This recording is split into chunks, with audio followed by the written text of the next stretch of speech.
जय हिंद, वंदे मातरम। स्वागत है आप सभी का आपके अपना यूट्यूब चैनल GCCP पर। आज का यह वीडियो जो बिहार DLED या बिहार पैरामेडिकल इंट्रेंस एग्ज़ाम का तैयारी करते हैं और सरकारी कॉलेज में सिलेक्शन लेना चाहते हैं, उसके लिए आज का यह वीडियो बेहद ही महत्वपूर्ण होने वाला है। आज के इस वीडियो में गणित के कुछ बेहतरीन सवाल लेकर आए हैं। इसमें हम आपको बताएंगे कि बिना कलम चलाए हुए किस प्रकार हम सवाल को हल करते हैं। तो चलिए समय को नहीं गंवाते हुए क्वेश्चन की शुरुआत करते हैं।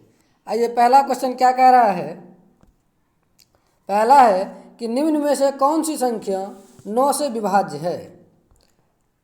प्रश्न क्या कह रहा है कि यह जो दिया हुआ संख्या है इनमें से कौन संख्या जो है वो 9 से विभाज्य है। कोई संख्या 9 से विभाज्य तब होती है जब उन संख्या के अंकों का योग 9 से विभाज्य हो। यानी यदि दी गई संख्याओं का यदि अंकों का योग यदि 9 से विभाज्य हो जाएगा तो वह दी गई संख्या क्या होगा, 9 से विभाज्य होगा। आइए देखते हैं इसको। पहले एक बार जोड़ के देख लेते हैं। पहला ऑप्शन में क्या है, 5 और 6 कितना हो, 11, 11 7 18, 18 6 24 और 24 5 29। इसका योग कितना हुआ तो 29 हुआ। यह क्या है तो 9 से विभाज्य नहीं है, यानी कि पहला ऑप्शन क्या हो गया, 9 से विभाज्य नहीं हुआ। बी नंबर देखिए, 7 4 11, 11 8 19, 19 2 21 6 27। यह जो 27 है यह कितना से तो 9 से विभाज्य है, यानी कि ऑप्शन नंबर बी इसका राइट आंसर हो जाएगा। दी गई संख्या जो है ऑप्शन नंबर बी में यह जो है 9 से क्या होगा तो विभाज्य होगा। कोई भी संख्या 9 से तब विभाज्य होती है जब उनके दी गई संख्याओं का योग 9 से विभाज्य हो। यह 9 से विभाज्यता का नियम, यदि विभाज्यता का नियम याद हो तो आपको जो है सवाल बनाने में कोई कठिनाई नहीं होगी। इसमें कलम चलाने का भी जरूरत नहीं पड़ेगा, एकदम मौखिक जोड़ेंगे बस देख लेंगे 9 से विभाज्य है कि नहीं है, मार देंगे आंसर। चलिए अगले प्रश्न की ओर चलते हैं। अगला प्रश्न क्या कह रहा है सो देखिए। ऑप्शन अगला है कि श्रेणी 1 से 99 तक क्या कह रहा है, श्रेणी 1 से 99 तक की गणना में दहाई के कुल कितने अंक है। प्रश्न क्या कह रहा है कि 1 से लेकर के 99 तक जो है दहाई के कुल कितने अंक है। दहाई मतलब 2 अंकीय संख्या कितने हैं। 1 से लेकर के 99 तक जो है 2 अंकीय संख्या कितने हैं। देखिए 1 से लेकर के 9 तक जो 1 अंकीय संख्या हो गया। 1 से लेकर के 9 तक कितना 1 अंकीय संख्या, और उधर क्या बचा 10 से लेकर के 99 तक 2 अंकीय संख्या। तो 10 से लेकर के 99 तक 2 अंकीय संख्या कुल कितने हैं, तो यह 90 गो है। ऑप्शन नंबर बी इसका राइट आंसर हो जाएगा। 99 है टोटल संख्या, देख लीजिए 1 से लेकर के 9 तक में क्या को संख्या 9 गो, इसमें से घटा दीजिए कितना हो गया 90। 90 इसका राइट आंसर हो जाएगा। चलिए अगले प्रश्न की ओर बढ़ते हैं। अगला प्रश्न देखिए क्या कह रहा है कि 2 क्रमानुगत संख्याएं ज्ञात कीजिए। इसमें पहले अंक का 3 गुना। क्या कह रहा है कि 2 क्रमानुगत मतलब 2 लगातार ऐसी संख्या ज्ञात कीजिए जिसके पहले अंक का 3 गुना दूसरे अंक के 2 गुना से 5 अधिक है। प्रश्न क्या कह रहा है इसको फिर से समझिए। क्या कह रहा है कि 2 ऐसे लगातार संख्या ज्ञात कीजिए, 2 ऐसे क्रमानुगत संख्या ज्ञात कीजिए जिसके पहले अंक का 3 गुना, जैसे कि यह हो गया इसका पहला अंक, यह हो गया इसका दूसरा अंक। तो क्या कह रहा है पहले अंक का 3 गुना और दूसरे अंक के 2 गुना, दूसरे अंक के 2 गुना से क्या है तो 5 अधिक है। मतलब ये क्या होगा, यदि इसमें हम 3 से गुना कर दें और यदि इसमें 2 से गुना कर दें, दोनों का जो आंसर आएगा, यदि ये संख्या इस संख्या से यदि ये संख्या 5 अधिक हो जाएगा तो क्या होगा, यही इसका राइट आंसर होगा। तो ऑप्शन पे चलते हैं, देखते हैं कौन होगा इसका। पहला ऑप्शन पहले जांच करते हैं। देखिए क्या कहा कि पहले अंक का 3 गुना, तो 5 का 3 गुना कितना हो जाएगा तो 15 हो जाएगा, और दूसरे अंक का 2 गुना, 6 का 2 गुना कितना होगा 12। अब देखिए क्या इसमें अंतर है, 5 का अंतर नहीं है 5 का, इसका मतलब पहला क्या हो जाएगा गलत हो जाएगा। अब ये ऑप्शन नंबर बी पे, पहले अंक का 3 गुना, तो 6 का 3 गुना कितना हो जाएगा 18। यह देखिए हम लिख के कर रहे हैं, आप चाहे तो बिना लिखे हुए भी कर सकते हैं, इसीलिए बताए थे कि बिना कलम उठाए सवाल को किस प्रकार बनाते हैं। यदि चाहे तो इसको मौखिक भी बना सकते हैं। 7 में 5 से गुना कीजिए, कितना हो जाएगा, सॉरी 7 में 2 से, 7 दूना 14। क्या अंतर है यहाँ 5 का, तो यहाँ भी अंतर नहीं है 5 का, इसका मतलब बी नंबर भी नहीं होगा। आइए सी नंबर पे, पहला अंक का 3 गुना 7 21, दूसरा अंक का 2 गुना और दोनों 16। अब क्या कहा सो देखिए, इतना तो कर लिए, कहा ना पहले अंक का 3 गुना, तो पहला अंक का 3 गुना किए, इसमें 3 से गुना कर दिए। दूसरे अंक का 2 गुना, दूसरे अंक में 2 से गुना किए, इतना हो गया। अब उसके बाद क्या कहा, पहला अंक का 3 गुना दूसरे अंक के 2 गुना से 5 अधिक है। देखिए यदि दोनों का अंतर यदि 5 हो जाए, इसका मतलब क्या होगा, यही ऑप्शन राइट हो जाएगा। यहाँ देखिए अंतर 5 है ना, 16 और 21 है, 16 से 21 कितना बड़ा है, तो 5 अंक ज़्यादा है। ऑप्शन नंबर सी इसका राइट आंसर हो जाएगा। चलिए अगले प्रश्न को बढ़ते हैं। अगला प्रश्न क्या कह रहा है कि 5.025 को भिन्न के रूप में व्यक्त कीजिए। यह जो दी गई संख्या है, बोल रहा है कि इसको भिन्न के रूप में ज्ञात करने के लिए, भिन्न के रूप में व्यक्त करने के लिए। किसी भी संख्या को भिन्न के रूप में कैसे व्यक्त करते हैं, जो संख्या दशमलव में दिया हो, पहले क्या कर दशमलव को उड़ाते हैं और नीचे में देखिए इसको कैसे उड़ाते हैं। यहाँ दशमलव को पहले उड़ा दिए, दशमलव के बदलाव में नीचे में 1 आएगा, ऐसे याद रखिएगा। दशमलव के बदलाव नीचे क्या आएगा, तो 1 आएगा। अब दशमलव के बाद जितने भी संख्या होंगे उतने जीरो नीचे में बैठेगा। क्या को ऊपर में देखिए 3 गो है, दशमलव के बाद 3 गो जीरो बैठा देंगे। ठीक, कितना हो गया 50 25 बटा 1000, यहाँ लिखते हैं 50 और 25 बटा 1000 होगा। अब इसको पहले 5 से काट लेते हैं, कोई दिक्कत, या तो 25 से इसको काटिए, कितना से, तो 25 से। देखिए कैसे कटेगा, यहाँ 25 चौके 100 हो गया, एगो जीरो बैठा, यहाँ जीरो बैठा देंगे। यहाँ 25 से काटते हैं तो 25 दूना 50, यहाँ 2 उतरेगा, 2 में नहीं लगा तो यहाँ जीरो बैठा देंगे, फिर उतरेगा 25, 25 का 25, कितना हो गया, तो 201 बटे 40। कितना हो गया, तो 201 बटे 40। अब इसको पूर्णांक में लिख देंगे, काहे का कटेगा नहीं, इकाई अंक पे 1 है तो यहाँ नहीं कटेगा। अब देखिए इसमें कौन ऑप्शन हो जाएगा, यदि हम भाग देते हैं 40 से 201 में, तो 5 बार में लगेगा, तो जितना बार में लगता है जो भागफल होते हैं उसको क्या लिखते हैं, पूर्णांक में लिखते हैं, और जिससे भाग दे उसको नीचे लिखते हैं, और जो शेष बच जाता है उसको क्या करते हैं, ऊपर में लिखते हैं। नहीं 40 से 200 हुआ, बचा 1 ऊपर में लिख दिए, तो कौन ऑप्शन होगा, ऑप्शन नंबर बी हो जाएगा इसका राइट आंसर। 5 पूर्णांक 1 बटे 40, ऑप्शन नंबर बी इसका राइट आंसर हो जाएगा। 5 पूर्णांक 1 बटे 40 इसका राइट आंसर हो जाएगा। इसी टाइप के सवाल आपके एग्जाम में पूछे जाते हैं, इसलिए इसको ध्यान से, यदि एक सवाल को आप समझ लिए तो इस टाइप के यदि सवाल आपके एग्जाम में पूछे जाएंगे तो आप आसानी से इसको बना पाइएगा। चलिए अगले प्रश्न की ओर बढ़ते हैं। अगला प्रश्न देखिए क्या कह रहा है कि इनमें से किसका वर्गमूल एक परिमेय संख्या है। क्या कह रहा है कि दिया गया जो संख्या है इनमें से किसका जो है वर्गमूल जो है एक परिमेय संख्या होगा। देखिए वर्गमूल परिमेय संख्या कहने का अर्थ ये है कि इनमें से जो दी गई संख्या यदि उसका वर्गमूल हम निकालेंगे तो वो अंक में निकले। किस में निकले, तो अंक में निकले, वो दशमलव में नहीं निकले। जो रूट में होते हैं संख्या, जैसे मान लीजिए रूट 5 है और क्या है, तो रूट 4 है, रूट 4 का वर्गमूल कितना होगा, तो 2 होगा। कितना होगा, तो 2 होगा। तो यह हो गया 2 क्या, तो परिमेय संख्या, और रूट 5 हो गया अपरिमेय संख्या। क्या है, इसका वर्गमूल जो अंक में नहीं निकलता है, इसका वर्गमूल तो निकलेगा लेकिन क्या निकलेगा, दशमलव में निकलेगा, तो वो अपरिमेय संख्या हो जाएगा। यहाँ वही कहा है कि किसका वर्गमूल जो एक परिमेय संख्या होगा, ठीक है, जिसका कि रूट से बाहर निकल जाए। देखिए ऑप्शन पे चलते हैं, ऑप्शन के हिसाब से पहला ऑप्शन है 336, यह किसी का वर्गमूल नहीं होता है। 336 यह किसी का वर्गमूल नहीं होता है।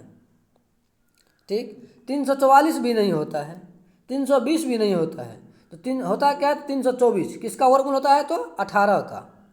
यदि 18 का वर्गमूल, 324 का वर्गमूल कितना होता है, 18। 324 जो कितना का वर्गमूल है, तो 18 का। इसको निकाल के भी आप देख सकते हैं, तो 18 गुना 18 कीजिए, आपको पता चल जाएगा कितना होता है, 324 होता है। देखिए 88 64, 4 6 बचा, यहाँ कोना कोना गुना करते 8, फिर 8 कितना हुआ 16, और 16 6 16 4 20, जो 22 के 2 हासिल 2 हुआ, 1 गुना 1 1, और उधर 2 बचा 2 1 3, 3 से 24 हो गया। इसका मतलब ऑप्शन नंबर डी इसका राइट आंसर हो जाएगा। अगला प्रश्न क्या कह रहा है सो देखिए।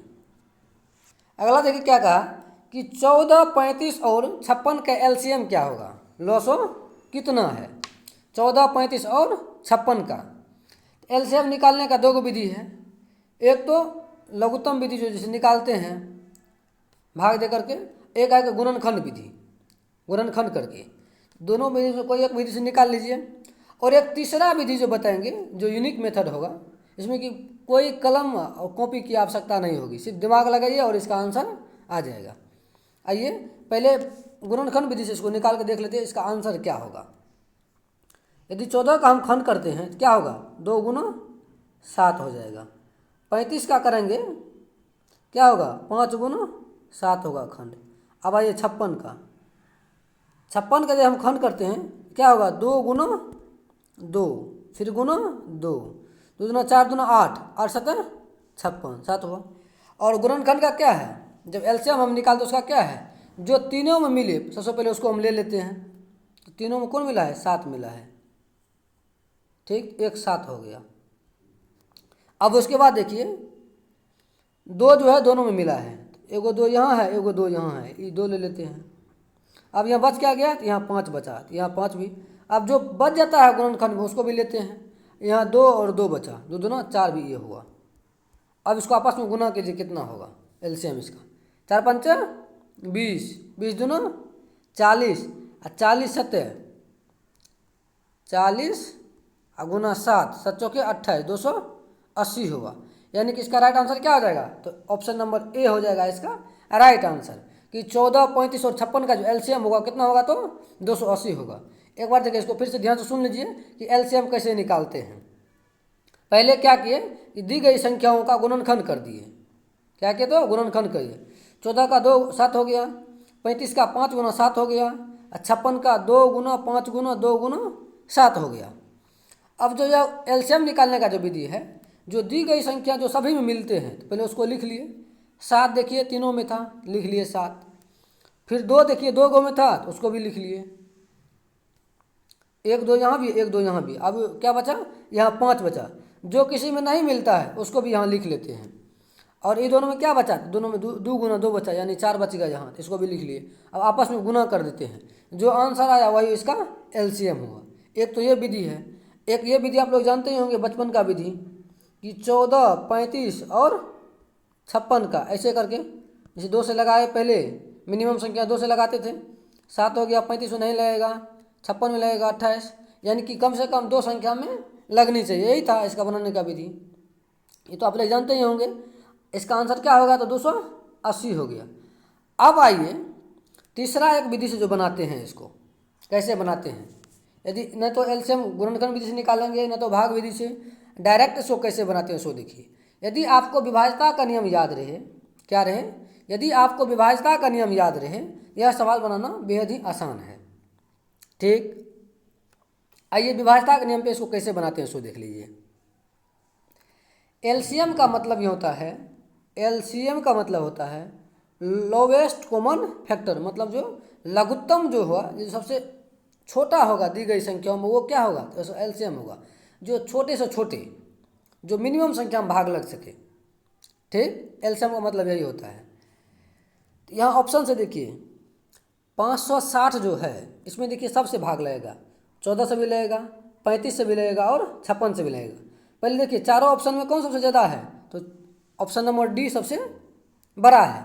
इसको पहले देखिए क्या है, तो सबसे भाग लगता है ना, 56 से भी लगेगा 10 बार में, 35 से भी लगाइए तो इससे भी विभाज्य होगा।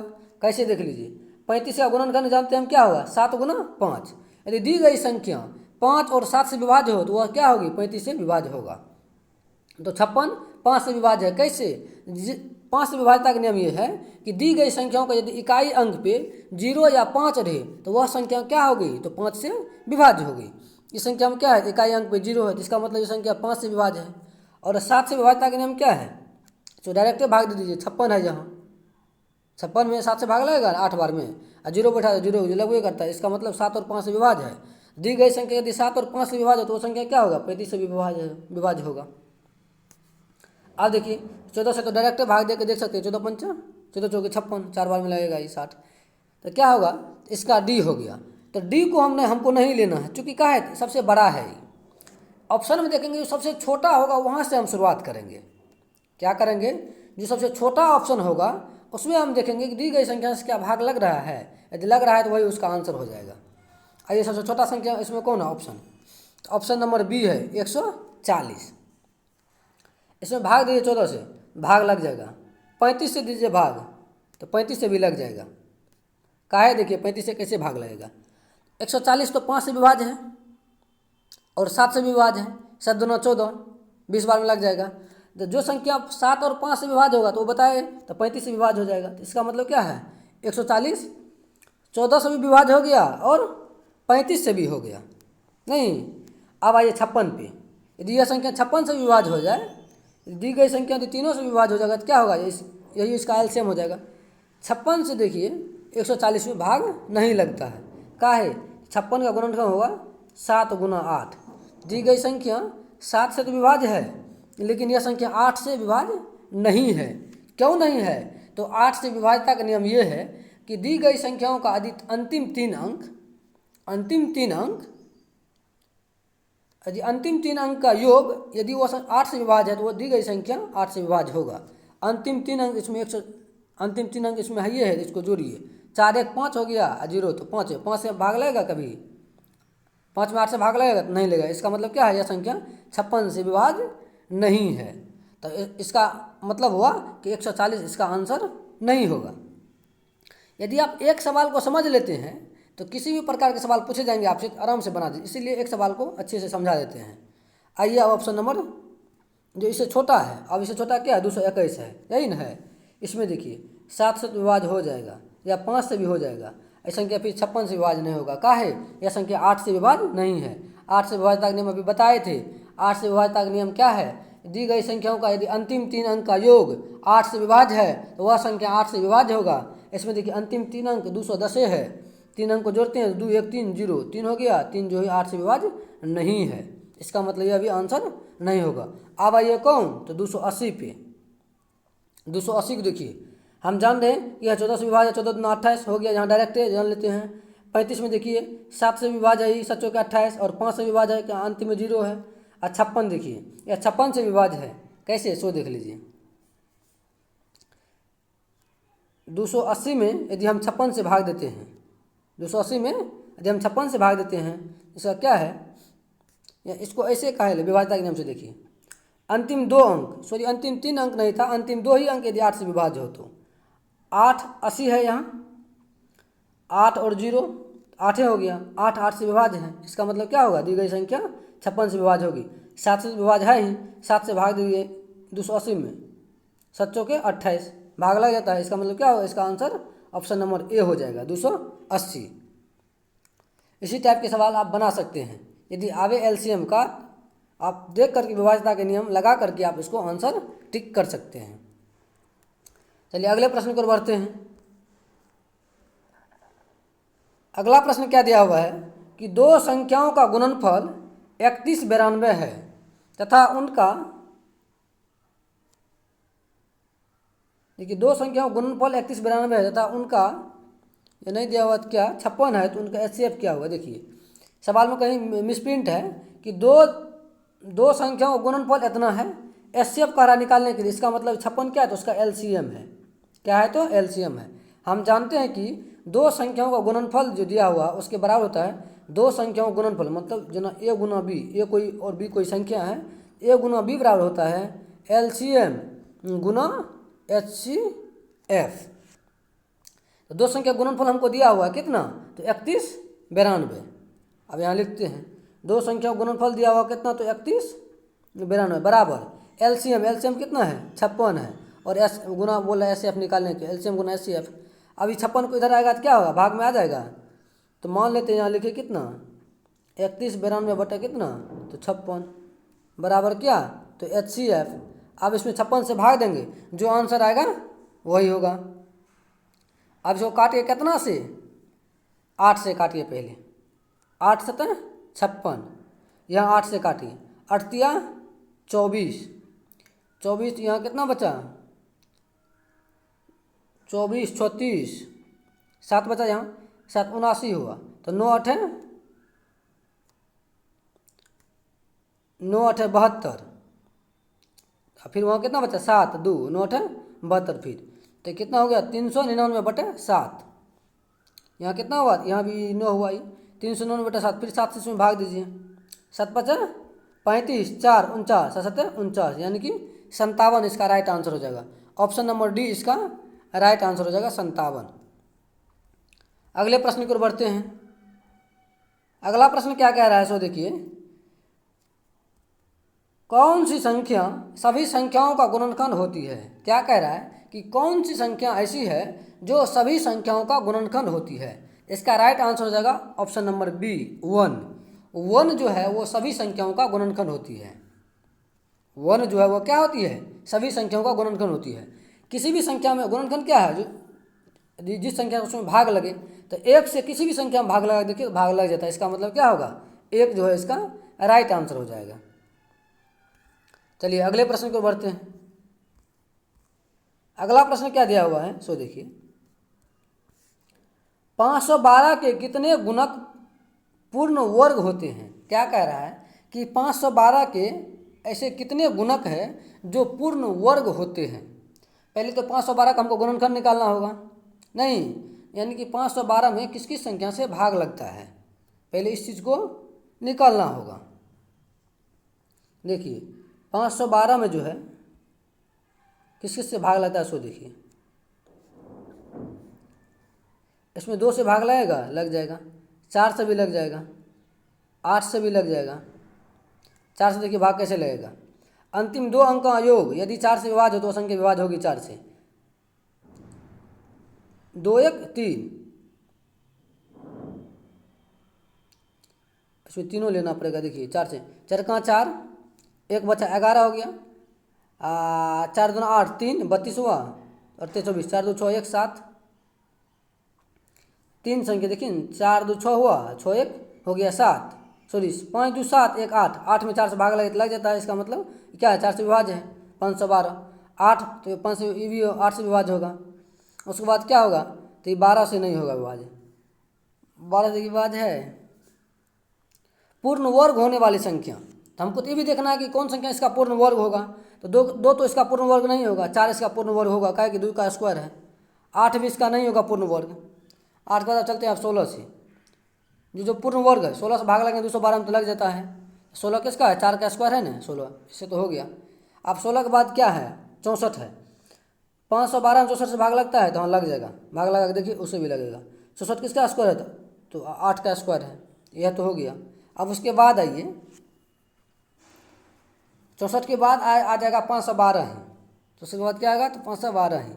512 किसी का गुणनखंड है, वर्ग है, ये देखिए 512 जो है किसी का वर्ग है, 512 तो वर्ग नहीं होगा किसी का। कहा है कि दी गई संख्या का इकाई अंक पे 2 रहता है तो वह किसी भी संख्या का वर्ग नहीं होता है, तो 512 तो वर्ग नहीं है। अब इधर आइए 144 से देखिए, तो 144 जो 12 का है वर्ग, 144 में भाग लगेगा, 4 तिया 12, 4 तिया 12 2 से ले 4 तिया 12, 4 तिया 12 1 13 3 से ले 4 1 5 हो जाएगा, 3 से 4 तिया 12 2 से ले 1, 4 तिया 12 1 13 3 से ले 4 1 5, 532 हो जाता है, नहीं इसे भी नहीं होगा। इसका मतलब है इसका आंसर क्या होगा, 3 ही हो जाएगा। नहीं, एगो 2 से हो गया, एक 4 से हो गया, उसके बाद 8 से हो गया, सॉरी 8 से तो चूँकि 8 तो पूर्ण वर्ग है ही नहीं, एगो 2 हो जाएगा, सॉरी एगो 4 हो जाएगा, एगो हो जाएगा कितना 16 हो जाएगा, और उसके बाद एगो 64 हो जाएगा, नहीं 3 हो गया। अच्छा एक बात देख लो, 36 से इसमें भाग लगता है क्या, 36 से देखिए, तो 36 से विभाज्यता का नियम क्या है, जो संख्या 6 से विभाज्य हो, नहीं 6 और 3 और 2 से हो, 3 से इसमें भाग लग रहा है, देखिए तो 3 से भाग लगता है, 3 का 3 2 बचा 21, नहीं 3 से भाग नहीं, इसका 36 नहीं हुआ। इसका राइट आंसर हो जाएगा ऑप्शन नंबर सी, 3 हो जाएगा इसका। 3 ऐसी संख्या है, ये क्या है तो उसका गुणक जो है वो क्या है, तो पूर्ण वर्ग है। इसका अर्थ ये है, देखिए यदि इसमें हम 4 से भाग लगाते हैं, इसे भाग लग जाता है, और यह पूर्ण वर्ग भी है किसका, तो 2 का पूर्ण वर्ग है। उसके बाद यदि इसमें हम 16 से भाग लगाते हैं, भाग लग जाएगा, और ये किसका, तो 4 का पूर्ण वर्ग है। उसके बाद आइए 64 पे, 64 से यदि हम भाग लगाते हैं, इसमें पूर्ण वर्ग, इसमें भाग लग जाएगा, ये किसका वर्ग है, यह 8 का वर्ग है। सही, यह 3 वो संख्या जो है जिससे इसमें भाग लगता है, तो क्या संख्या हो गया, 3 गो, ये 512 इसका राइट आंसर हो जाएगा। चलिए अगले प्रश्न को बढ़ते हैं। अगला प्रश्न है, क्या कह रहा है, प्रतिशत से दिया हुआ सवाल। एक कक्षा परीक्षण में, क्या कह रहा है, एक कक्षा परीक्षण में एक विद्यार्थी ने 25 अंक में से 22 अंक अर्जित किए, तो विद्यार्थी के अंकों का प्रतिशत क्या होगा। क्या कह रहा है, कोई किसी एक परीक्षण में एक विद्यार्थी ने क्या किया, 25 अंक में से 22 अंक प्राप्त किया, तो बोल रहा है कि वह प्रतिशत में कितने अंक प्राप्त किए। इस टाइप के सवाल को हम कैसे बनाते हैं, जितने हमने गेन किया, मतलब हम जितने प्राप्त किया उसको ऊपर में लिखते हैं, प्राप्त अंक कितना है, तो 22 है। कितने में, तो 25 अंक में, उसको नीचे में लिखते हैं, यानी कि टोटल को नीचे में लिखते हैं और उसमें गुना 100 से कर देते हैं, यही जो होगा वही राइट आंसर हो जाएगा। 25 से भाग दीजिए 100, 25 के 100, 22 गुना 4 कीजिए कितना होगा, 22 के 88, ऑप्शन नंबर ए इसका राइट आंसर हो जाएगा। अगले प्रश्न को बढ़ते हैं।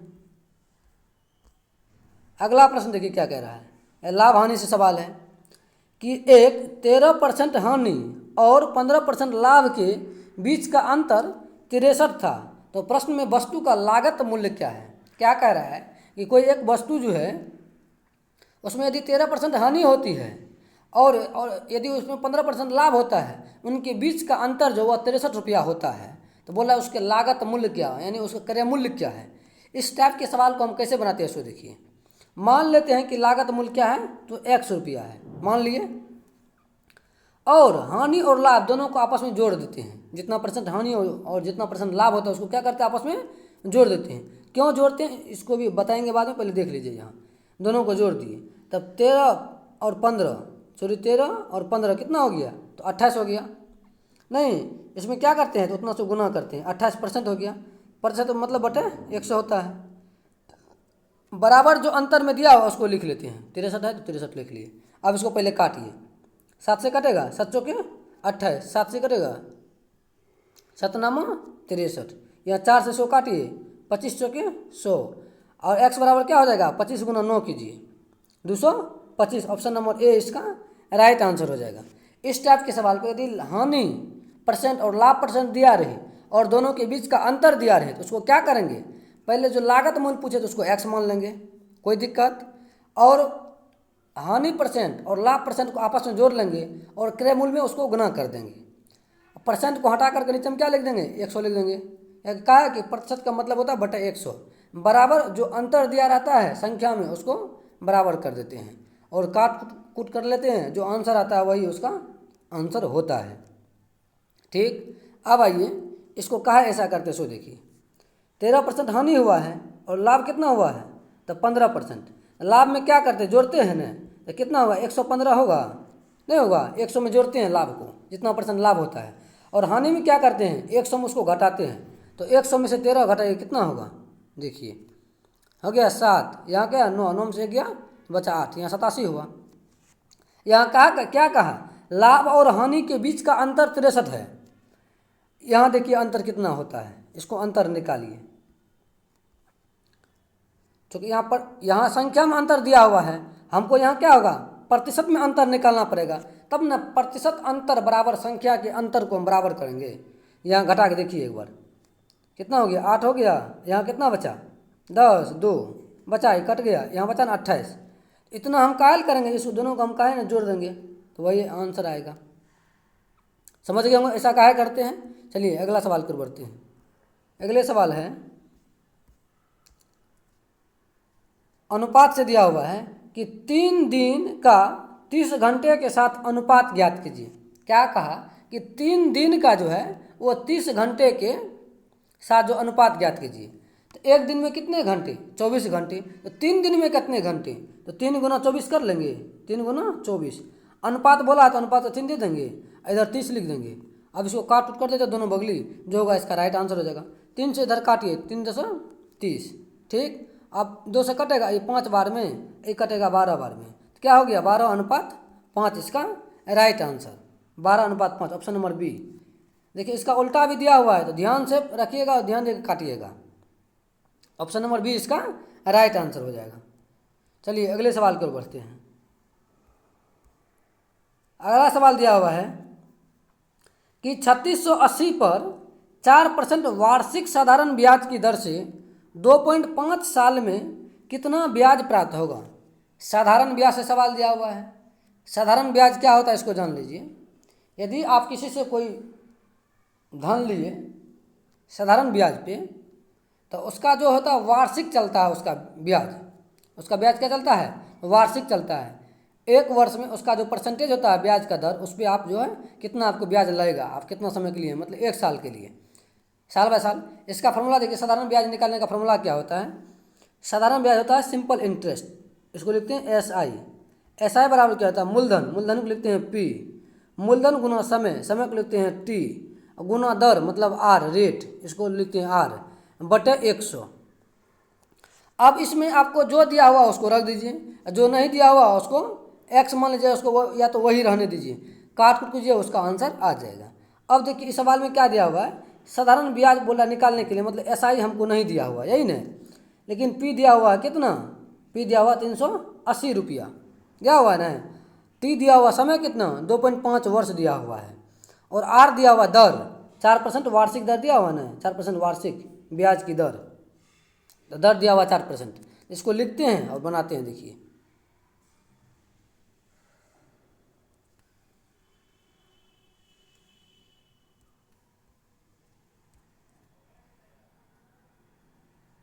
यहाँ लिख देंगे SI बराबर क्या हो जाएगा? P गुना R गुना T बटे 100। अब आइए SI बोल रहा है हमको निकालने के लिए, P कितना दिया हुआ है? तो 3680 गुना R कितना है? तो 4%, R हो गया 4%। समय कितना है? तो 2.5 वर्ष, 2.5 वर्ष कर दिए, बटे 100, सूत्र में ये बटे 100 है। अब यहाँ देखिए क्या करेंगे, ये जो दशमलव इसको उड़ाएंगे, तो नीचे में क्या होगा? 10 होगा। अब ये देखिए, ये 25 से काटिए 100 को, क्या बार में कटेगा? 4 बार में कटेगा। 25 चौके 100 कट गया। ऊपर में भी 4 है, नीचे में भी 4 है, ये 4 4 कट जाएगा, कट गया। अब नीचे में क्या बचा? 10 बचा। ऊपर में कितना है? 3680 है, तो 0 से 0 काट देंगे। अब ऊपर में क्या बच गया? 368। अब और तो कुछ नहीं बचा है, तो यही 368 क्या हो जाएगा? इसका साधारण ब्याज होगा। तो ऑप्शन में देखिए 368 कहाँ है? तो ऑप्शन नंबर ए में है। इसका राइट आंसर हो जाएगा ऑप्शन नंबर ए। चलिए समझ गए होंगे, आगे बढ़ते हैं। अगला सवाल देखिए क्या दिया हुआ है। आगे का सवाल दिया हुआ है कि a माइनस ए बटे ए बराबर 7 है। क्या दिया हुआ है कि a माइनस 1 बटे ए बराबर 7 है, तो ए स्क्वायर प्लस 1 बटे ए स्क्वायर का मान क्या होगा? इस टाइप के सवाल को कैसे बनाते हैं सो देखिए। दी गई सवाल में दोनों तरफ क्या करते हैं? वर्क कर देते हैं। किसी भी संख्या में यदि बराबर के दोनों साइड हम कुछ भी कर सकते हैं, तो कुछ जोड़ सकते हैं या कुछ घटा सकते हैं या वर्क कर सकते हैं या क्यूब कर सकते हैं या भाग दे सकते हैं, लेकिन दोनों साइड हमको करना होगा इक्वली रूप से, दोनों साइड बराबर वे में। यहाँ क्या करेंगे हम? दोनों साइड यहाँ वर्क कर देंगे, तो हो गया a बटे 1 तो a इसका स्क्वायर बराबर यहाँ 7 का स्क्वायर। चलिए यहीं लिख देते हैं इसका स्क्वायर करके, सॉरी कट गया, यहाँ देखिए इसका स्क्वायर हो गया, स्क्वायर करते हैं यहीं, ठीक। यहाँ भी 7 का स्क्वायर हो जाएगा नहीं। अब यहाँ देखिए